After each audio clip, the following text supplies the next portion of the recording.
한동훈 대표 체제가 출범을 했습니다. 뭐 인사도 좀 오락가락 가락오락하고 하게 됐는데 일단 한동훈 대표의 친정 체제가 구축됐다는 평가를 받는 것 같습니다.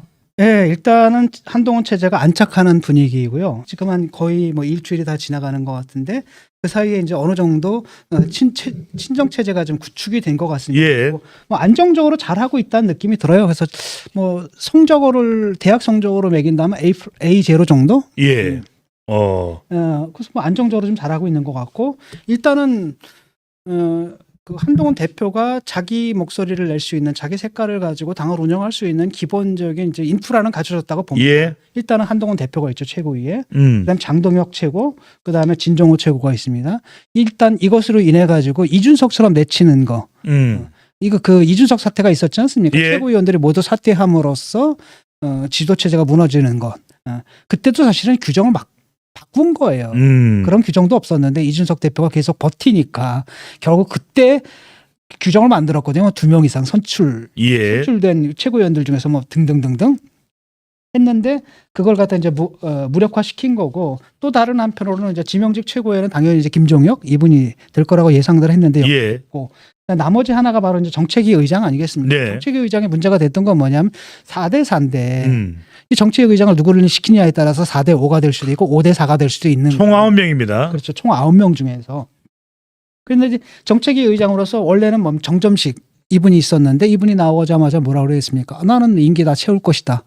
당원의 임기 규정이 있다. 그다음에 아울러 가지고 또 뭐라고 얘기했습니까? 여러 사람들이 또 비슷한 얘기를 했지 않습니까? 예. 그러니까 한동훈 체제를 갖다 견제하는 얘기를 했고 뭐 이러다 보니까 그때 애매모호했죠. 이걸 통해 가지고 무슨 하나의 결전이 일어나지 않을까.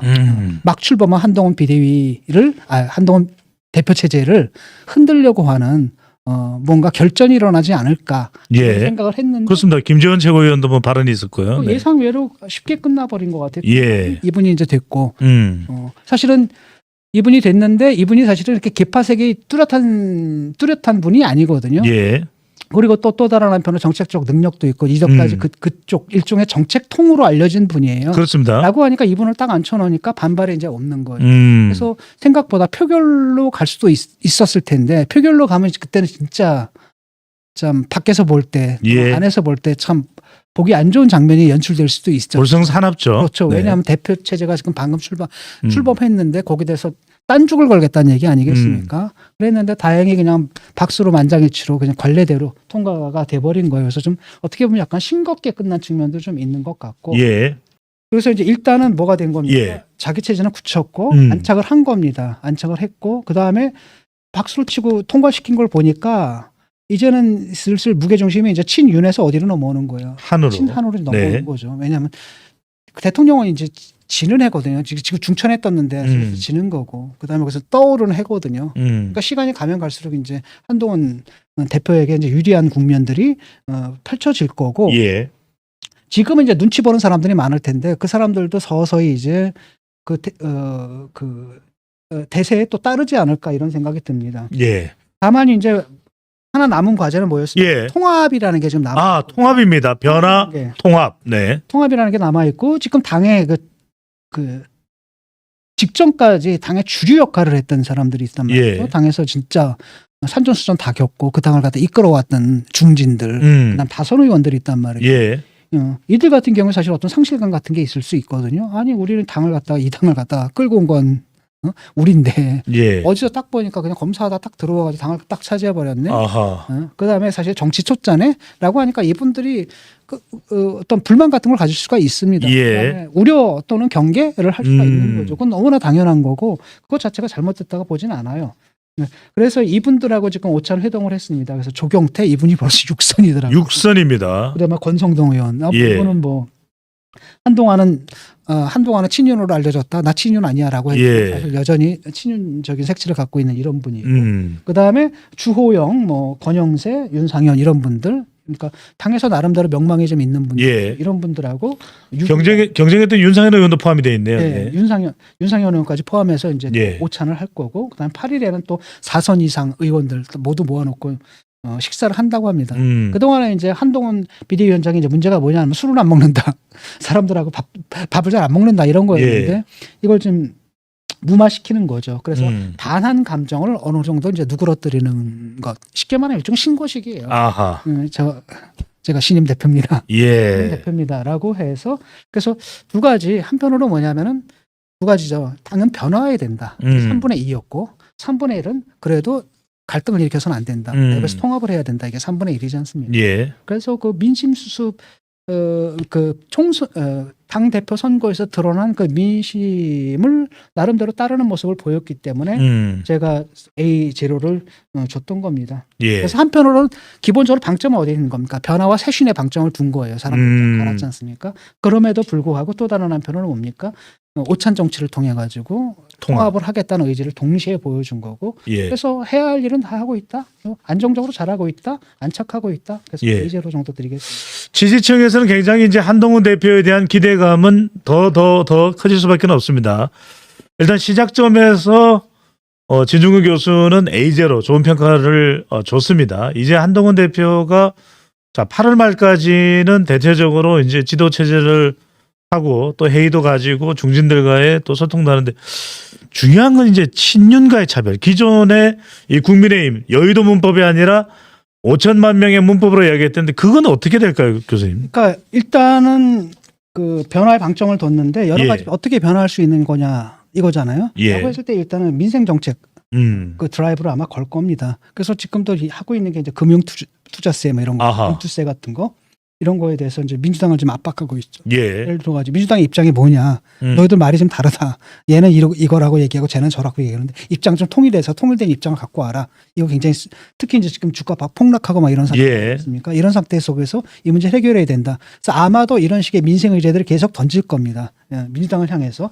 그럼 그것과 이제 뭐가 대비가 되는 거냐면 민주당에서도 물론 중도층을 향해서 중도층으로 쉽게 말하면 확장을 하기 위해서 사실은 여러 가지를 좀 던지고 있거든요. 그 대표적인 게 예컨대 종합부동산세, 예. 세 같은 경우 이런 건데 문제는 뭐냐면 그게 이제 그 이재명 대표가 던진다 하더라도 민주당 내에서 이게 반발이 좀 있어요. 왜냐하면 이게 민주당의 정체성에 맞지 않는다. 반발이 좀 있는 거거든요. 민주당이 하고 있는 그 대여투쟁, 그 강성투쟁 이것 때문에 예. 사실은 그 정책 의제가 좀 죽어버렸거든요. 그래서 이쪽은 계속 그렇게 할 때 계속 이렇게 대여투쟁, 뭐 탄핵, 뭐 특검, 뭐 청문회, 뭐 국정조사 막 계속 이런 식이잖아요. 예. 이런 식으로 할 때 민생 의제를 던져서 아하. 아젠다를 선점해가지고 계속 치고 나가는 거. 예. 그래서 이제 그걸 아마 할 것 같고 또 그걸 해야 됩니다. 네. 그다음에 또 다른 한편으로는 이제 당의 쇄신의 문제인데 거기 이제 두 가지 코드가 있는 것 같아요. 하나는 바로 뭐냐면 지구당 부활 아하. 공약이지 않습니까? 예. 그래서 아마 그것 때문에 이제 조직부총장이 정성국 의원 이분이 아마 그 일을 맡게 되지 않을까. 그래서 사실은 지금 민주당이 저렇게 된 것이 사실 결국은 뭐가 되냐면 일단 현역 프리미엄이 생겨버리거든요. 현역 프리미엄이 생겨가지고 물갈이가 잘 안 되는 측면, 당의 세대 교체가 잘 안 되는 측면들. 왜냐하면 신규 시장에 들어오는 진입을 할 수 없는 시장 진입 자체가 사실 예. 불가능할 정도로 돼 있거든요. 그걸 풀어준다라는 겁니다. 그래서 많은 사람이 들어올 수 있게끔 한다라는 거고 또 다른 한편은 그런 조직된 당원들이 있어야지 온라인에 이제 극우 유튜버니 이런 사람들이 막 떠들어도 여기서 제어가 되거든요. 통제가 딱 됩니다. 그런데 그 민주당 같은 경우는 아예 없어진 거잖아요. 이게 뭐 대의원이니 뭐니 다 없애버리고 예. 이게 그냥 완전히 강성 유튜버들의 목소리가 바로 그냥 당의 입장이 돼버리는 이런 상황. 이걸 막기 위해서도 이건 굉장히 중요한 과제라고 살 수가 있는 거고 그다음에 그걸 갖다 이제 조직부총장이 들어왔으니까 임명을 했으니까 아마 그걸 하라고 시킨 걸 같고 예. 또 다른 한편으로는 이제 눈에 띄는 것은 인재 영입이 이걸 갖다 상서로 하겠다라는 거거든요. 보통 인재 영입에는 보통 언제만 했습니까? 선거 무렵이죠. 그게 아니라 상서화 한 번씩 하겠다. 이거는 이제 여러 가지 면에 있습니다. 한편으로는 뭐냐면 세 가지 일석삼조인데 하나는 이제 당의 변화라는 거예요. 예. 새로운 인물을 계속 영입을 해서 새로운 인재들을 영입을 해서 당의 색깔을 바꾸겠다는 거고 두 번째로는 그걸 통해서 뭘 할 수가 있습니까? 이 외연을 확장할 수가 있다라는 거죠. 사실 친윤과 지금 친한의 싸움 중에 가장 중요한 부분 중에 하나가 얘기는 좀 안 되고 있는데 그게 외연 확장 문제예요. 친윤들은 항상 보수 정체성 강조하잖아요. 그러다 보니까 그런 가운데 진중권도 빨갱이고 얘도 빨갱이고 다 배제하는 거죠. 얘도 빼고 얼치기 얘도 좌파. 빼고 네. 얼치기 좌파니 뭐니 다 빼고. 예. 그럼 누구랑 정치해? 지들끼리 한다는 얘기잖아요. 이 부분이거든요. 이 사람들은 그러니까 누구 새로운 인재를 갖다 영입을 하게 되면 그 사람들 영입하는 데는 이유가 있잖아. 뭔가를 할 줄 알기 때문에 어떤 면에서 자기들보다 더 낫기 때문에 영입하는 거 아니에요? 그럼 자기들을 뺏긴다라는 거예요. 그렇기 때문에 빨간 딱지를 붙여서 쟤들 오지 말아라. 뭐 이런 식이라는 거죠. 예. 한동훈 같은 사람도 좌파를 만들어 버리는 거예요. 그러니까요.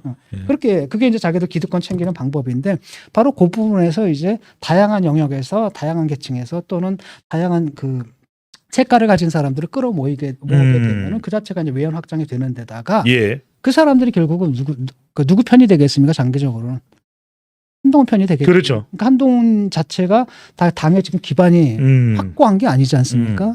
확고한 게 아니기 때문에 자기 체제를 구축하는 데 큰 도움이 될 겁니다. 그래서 나름대로 일석삼조예요. 아마 이제 이런 방향으로 계속 나갈 겁니다. 예. 남은 과제가 하나가 있어요. 뭡니까? 그건 바로 뭐냐면은 요번에도 이제 뭐냐면 그 친윤 쪽에서 뭐라고 그랬냐면 결국은 뭐냐 네 사람 나 심지 않았느냐 팽평한다더니 근데 사실은 이게 또 어느 정도 일리가 있거든요. 친윤만 이렇게 얘기를 하는 게 아니라 한국일보에서도 그렇게 컬럼을 썼더라고요. 예. 뭐라고 하냐면 한동훈만 남았다.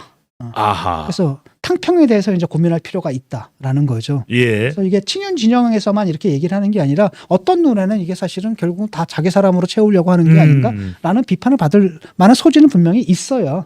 그럼에도 불구하고 사실은 초창기에는 이건 어쩔 수 없지 않습니까? 자기 체제를 구축해야 되는 거고. 예. 그다음에 처음에 딱 당대표 당선되자마자 원래 흔들려는 시도가 있었잖아요. 예. 그래서 그게 근데 다른 사람들 눈에는 이게 자칫 또 계속 이렇게 가는 게 아닌가라는 또 오해를 살 수가 있습니다. 그래서 요거는 염두에 둬야 되는 겁니다. 어차피 이렇게 자기 사람만 쓸 필요는 없어요. 예. 자기 사람만 쓸 필요는 없고 또 한동훈 대표가 뭐라고 얘기를 했냐면은 나는 계파 같은 거 만들 생각이 없다라고 얘기를 하거든요. 그건 맞아요.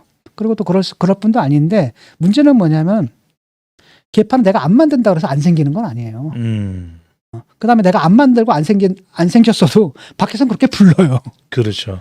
다만 이제 코드는 뭐냐면은 그 기존의 정치인들은 노골적으로 자기 계파를 만들잖아요. 근데 이분 같은 경우는 최소한 뭐냐면 그 정도는 아니거든요. 그러니까 그 사람의 능력, 자질, 그 다음에 적성 또는 거기 적절성, 그 직무의 적절성 이런 걸 가지고 아마 판단할 거라는 겁니다. 예. 그렇기 때문에 정도는 좀 덜하지만은 정도는 아마 훨씬 덜할 거예요. 그럼에도 불구하고 안 만든다 하더라도 계파는 생기기 마련이고 설사 예. 계파가 안 생겼어도 밖에서는 계파라고 부른단 말이죠. 지금도 뭐 팬덤도 있고요. 그러니까 그런 부분에 대해서는 늘 염두에 둘 필요가 없습니다. 예.